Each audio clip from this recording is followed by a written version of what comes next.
Hey listeners, welcome back to the Dreadful Dialogue. I'm your host Alyse. I have with me producer Paul. Hi everyone.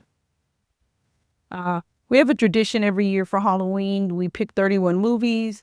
We watch one every night and they can vary. So for 2025, we're splitting our video into two. We're going to give you guys our first 15 movies and we use a couple different parameters for this, right? New ones that we haven't seen, old ones we haven't seen.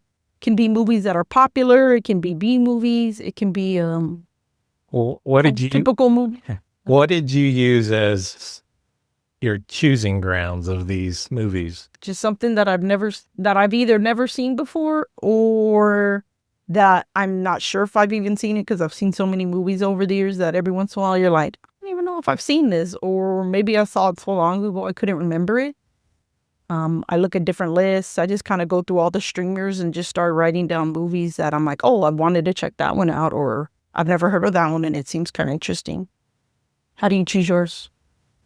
Kind of similar. I think I look at what is available in the different streaming services. So my first choice was going through Tubi and their ridiculousness in movies. So I wanted to definitely get a mix of really silly movies and some of the movies that are mainstream that I hadn't watched yet. So still going through lists, as you said, of what people recommend. There's always and currently we're getting invaded by our cats. Our cats, the Dreadful Dialogue mascots here. That's why we're kind of looking around like, I don't know if they're going to hop on camera or not. We got open laps. Yeah, and October's pretty cool though, because like that's when there's just like a buffet of horror movies to choose from. Usually you have to wait until they've come out on streamers, and in October it kind of gets like hard to choose, because like most streamers, they know they're not going to just get like people like us that are into horror. They're going to get like people who want to watch it just because it's Halloween season and they want to check out spooky movies. So makes it hard to pick. And so this year you went first. So what did you choose? I chose Hush from 2016, and I picked that one because I've really become like a big Mike Flanagan fan.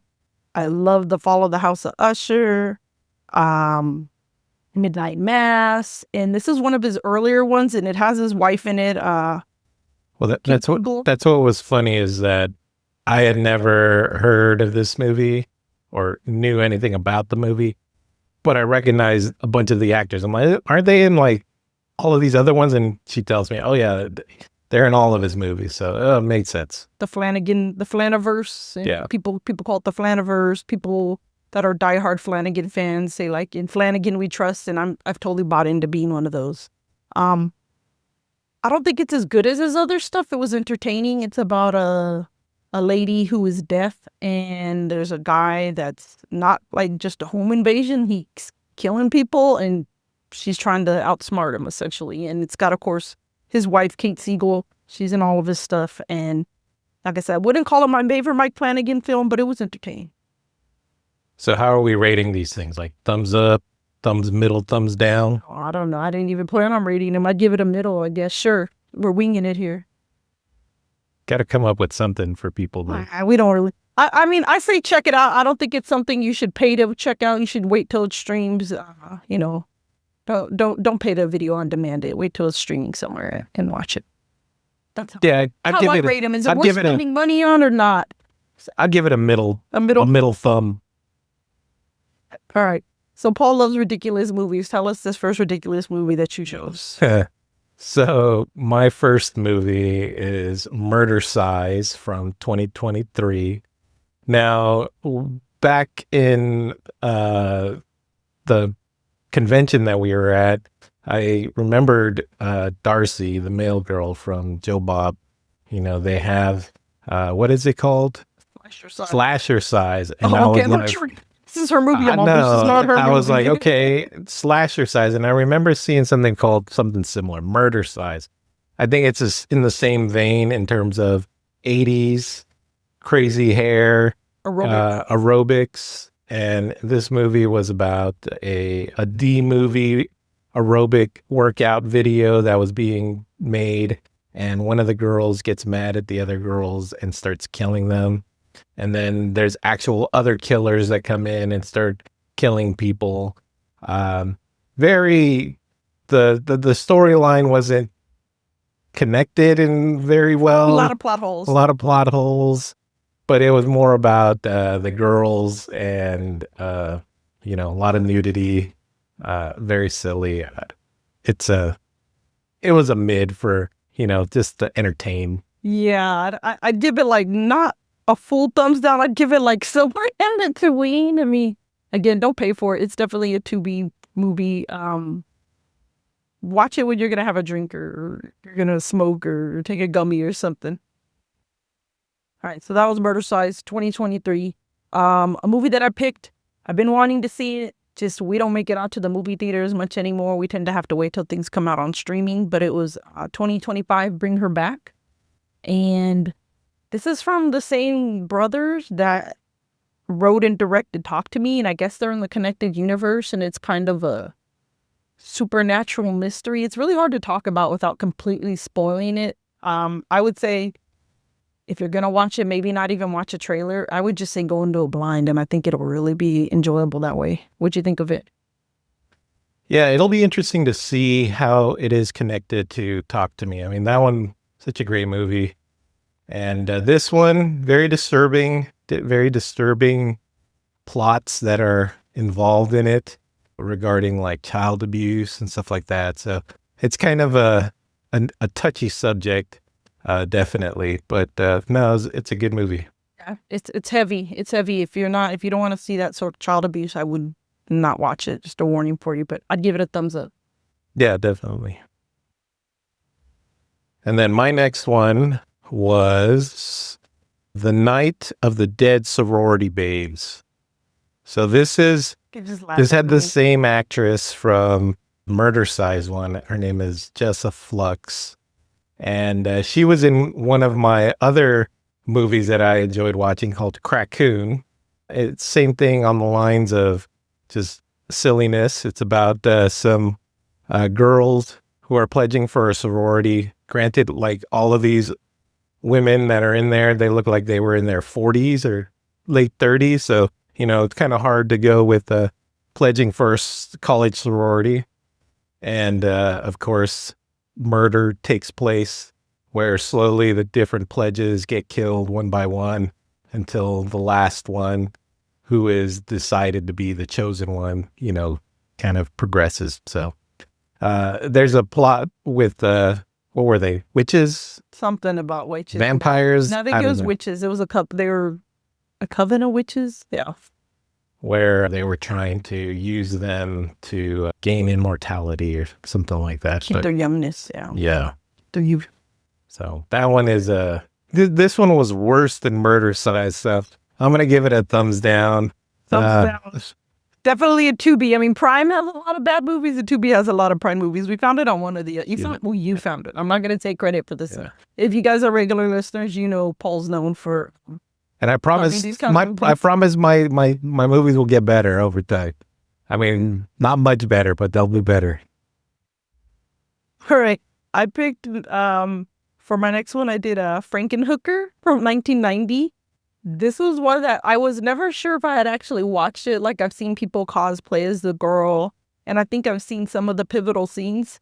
But to see it was, it's crazy. It's about a guy who his girlfriend dies and he brings her back to life using body parts of hookers. And it's the name Frankenhooker. Kind of gave me Reanimator vibe. Yeah, definitely. It's kind of interesting to watch some of the scenes. There's like a big orgy scene. And we're sitting there with Alyse's mom sitting right next to us. Kind of weird. So, yeah. It's a lot of nudity, this one, a lot of gore, flying body parts and entrails and stuff like that. And I thought it was good. It was funny. It was fun. One you should watch. I mean, if you're obviously you're a horror fan, if you watch that, if you're watching this, so you should definitely check it out if you haven't. It's kind of a cult classic. It might not be your favorite, but it's one that I think everybody should watch at some point. I mean, there's some great jokes. When the girlfriend dies, I think they call her like yard salad or something. And Yeah. yeah, there's some funny one-liners in it. Okay. Thumbs up. Yeah, I'd say thumbs up. Thumbs up. Yeah. All right. Now, this one, probably objectively the worst movie on this list Night of the so Dead Sorority far. Babes. What's that? I think Night of the Dead Sorority Babes. No, this one You was think this way was worse. Okay. Yeah, it was called Big Bad CGI Monsters. This was only like 45 minutes. That's how bad it was. It was kind of a combination of bad CGI monsters, like bad CGI gator, bad CGI, bears? I don't know. Yeah, There's the CG. a lot of bad CGI, blah, blah, blah animals. This one was a culmination of everything. So they had bad CGI cougar with cocaine. So it was like a cocaine cougar. They had Or was it a panther? They panther. had bees or hornets, I think. Yeah, big hornets that were terrible CGI. There was a T-Rex that was filmed at the movie T-Rex statues In Palm Springs? in Morongo, Cabazon, yeah, in Cabazon. From like Pee Wee Herman, right? From the Pee Wee Herman movies, they used the same one. Exactly, yeah. Yeah. It was And it in comes Pee Wee. alive. It comes alive, but in a bad CGI way. Yeah, there's a snake, and then basically they all start fighting each other, and that's what it ends up being. It's really bad, terrible. I decided to go a little old school. I went with an anthology, The House That Dripped Blood from 1971. I knew it had a lot of important actors in it. It had Peter Cushing, Christopher Lee, and it's on a lot of lists for just Had Grand Moff Tarkin and Count Dooku in it. That's what stood out for me. To me, it was a little slow, but I was like, hey, that's Count Dooku. Yeah, I think, yeah, that's true. It had like 4 different stories, and there was only one that like really stood out to me, where there's like a guy in a museum and they're drawn to a statue, and the statue or the head of this woman is like somehow killing people. So it's a good classic to watch. It's like he said, it's kind of slow. I'd give it not a middle, a little, almost a full thumbs up. I'd give it a mid. Okay. I lost the attention to it many times. I wanted it to have more like English humor in it. Yeah. That's like my favorite part of watching, anything from like the UK. I like the humor usually. Okay. What was my next? You did this one, Another Cabin. Another Cabin in the Woods movie. Okay, from 2024. So these are all newer movies. Like I said, I was looking at some of the ones that were showing up in Tubi, but this one was interesting. It was funny to me. It's kind of like a Not Another Teen Movie style. It's a spoof. Same thing. These couples, they go to a cabin, and there's a weird neighbor who looks over the cabin, and they're obviously trying to point to him as being the killer, but he ends up getting killed, and it's not him, and everyone else gets killed along the way. So it's an entertaining movie. I would give it like a one thumb. Oh, a one thumb? A one thumb up. That means you can't give them a thumb up. No, I'll give them a thumb down. Okay, yeah, so it's a one thumb. One thumb? We're just changing the rating. We got It's a one thumb up. It's a one thumb up. That means you can't give it a thumbs up. I don't understand this, but it is what it is. All right. Next movie, The Blackening from 2022. I've been wanting to watch this movie for a long time. I just couldn't find it streaming. It's about a group of black friends. I believe they're like sorority or I think they were just sorority, or they were just friends from college. They weren't a co-ed fraternity sorority type, or I maybe a didn't catch college that. group, a club, or maybe they were just a tight group of friends. But they go to this house, a cabin in the woods, essentially, right? And they get tricked into playing this game where they have to answer black trivia, and you're trying to figure out who's the killer or killers are, and some really good humor, some really interesting tropes. It was really cool. Had a lot of I liked that one of the writers, Dwayne Perkins, he also played one of the main characters, Dwayne. Jay Farrow, is that his name? Or we're a fan of him from Saturday Night Live. He's got a role in it, and I liked it. It was really good. I thought it was a good movie to watch. It had a lot of social commentary in it, so it's worth checking out. Thumbs up. Thumbs up. You did the next one. Insidious. Yes. We were talking about watching this movie or having not watched this movie. So I was like, okay, I might as well choose this one. So it's one of my mainstream ones. I had to get away. I think Alyse was side-eyeing me from all the bad movies that I was choosing. So I was like, all right, I'll pick a normal one. So Insidious, what is there to say about it? It's about a possession, essentially, or something trying to possess. Astral projection.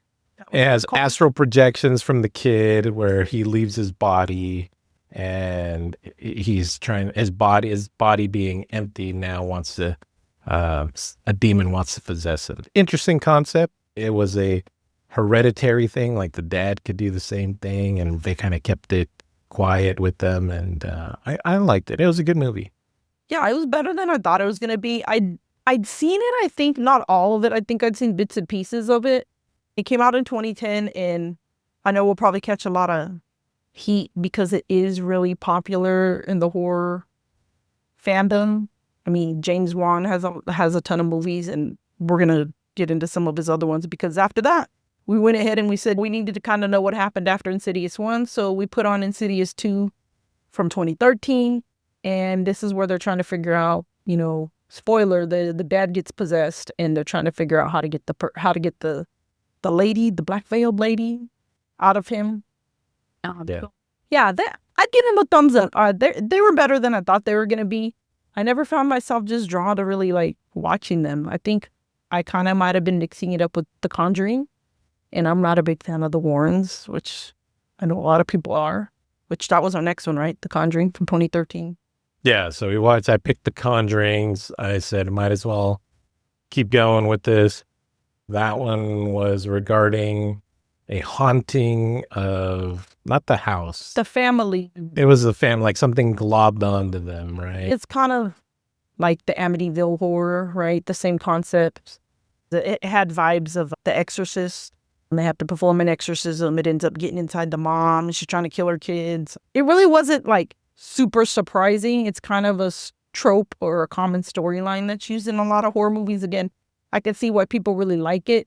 I knew for that one, I'm just so weary of that stuff. I'm not a fan of like the real life Warrens. Like I read somewhere on Reddit, somebody said they like the movie characters, Ed and Lorraine Warren, but they don't like the real Ed and Lorraine Warren. I think we kind of both think they're a couple of grifters, probably. Yeah. But they're entertaining movies. It was a good movie. I'd still give them a thumbs up. We'll probably have to watch the other ones of The Conjuring. I know the next one, I guess, is Annabelle, that we have to watch. Yeah. Yeah. So I'll give them a thumbs up. All right. So we kept on some modern movies here, and we watched from 2025, Dangerous Animal. That's the one where there's a girl who's a surfer. She's an American, and she's in Australia. She gets kidnapped by this guy that owns a fishing boat, or no, a shark. What do you call those? Shark cage tours where you can get put in a cage and be surrounded by sharks. He's obsessed with sharks, I guess, and he has her, and she's trying to escape, essentially, because he's got her on this boat. He's kidnapped her. What'd you think of it? I always think of the guy, the bad guy. I always remember him from Spartacus. There's always a heartbreaking scene of Spartacus having to kill him. Yeah. For the entertainment of the... Anyways, that's not this movie. But Spartacus is a really good, entertaining show, by the way. Yeah. I don't know how you say his first name. It's like Jay Courtney. Yeah. Yeah. But no, it was a different telling of the kidnapper story. And it's the horror part of like, hey, I'm going to feed you to sharks. It's kind of pretty bad. Yeah. I mean, because you think at first, like, it's just going to be about like Jaws, right? Or Piranha, or it's going to be these bad animals. But it's like, no, he was the bad guy. He was the dangerous animal. And he had a funny dance scene too. So what was your pick? You got one right here. Oh, so the next one that I chose was Midsummer from 2019. Now, this movie's on the list of a lot of top horror movies, and we hadn't watched it, but it was interesting to check out. I see memes now, and I'm like, hey, I know what that means, and it's kind of a scary look at these isolated cults and what they can do. So it's a good one. I give it a thumbs up. Did we not rate the other ones? Did we rate we didn't rate Dangerous Animals. Dangerous Thumbs up. Thumbs up, yeah, Dangerous Animals. Thumbs up. Although I give all the James Wan's thumbs up. Like I'm not I wouldn't call myself as a diehard fan of them as other people are, but I can definitely see why people are, and I would still give them thumbs up. Yeah, Midsummer, thumbs up. I don't think I'll ever watch it again. I just was never drawn to it as popular as it was, and like I'd always catch heat from people. Same thing, like when I've been on other people's podcasts. You haven't seen it? I'm on nope. It's odd, very culty. So many red flags, like right away when they're like, oh, we're gonna go visit your family or your friends, and you're from a small community, and I was like, oh, that's not good. Don't go somewhere where it's a small community in the middle of nowhere. I don't know. That's not how I would vacation. I'm not running off to. They went to Sweden, right? I'm not going off to anywhere else to go hang out with a small group like that with strangers that are culty. Anyway, thumbs up. And then our last pick for this list was called Hilarious, Hellarius. And this is from 2019. And it's another anthology. Yeah, I think we started watching this in the past, and then we stopped, and then we started watching it again. So we kind of watched it all the way through this time, and different stories. It's more the opposite of things. Like, as an example, one of the stories is about a dog who during a full moon turns into a human. So he's running around naked doing dog things as a human, and he actually ends up doing a doggy style with another lady, His owner, and he bites her. So then now during a full moon, she turns into a dog, and he becomes a human, and they hang out. Yeah, it's an odd one. It's definitely was that a Tubi one as well, or Prime? I know those are the I believe we get a lot of our movies. Tubi. Yeah, it's a fun one. Again, it's not anything to watch for like phenomenal acting. Call it better than a D movie. Would you call it a B movie, a C movie? Something like that. Yeah, kind of like a C movie. There's like some funny lunch ladies. The first one was pretty good with like the killer carts, if I recall. The shopping carts. That one was good. So they're hit and miss, and then anthology that's going to happen. Yeah. But it's a fun one. It's another one you just watch it where you don't necessarily have to pay attention to the storyline to get everything perfectly. He can be a little more loose and can have a thumbs mid. Yeah, I give it a mid. I give it a mid as well. So. All right. Well, those are our first 15 movies. Stay tuned. We're going to finish up. We're literally halfway through the month right now. And then we're going to go ahead and come out with our next list in a few more episodes. I'm definitely going to pick more bad movies. So he loves animal mashup movies. It's like animals and drugs mashing together. Great movie. Oh, but let's also... Meth Gator.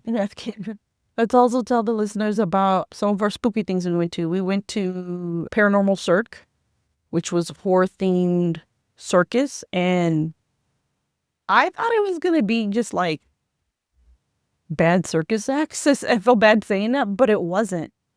No, it was like a Cirque du Soleil quality of performers. They were really excellent.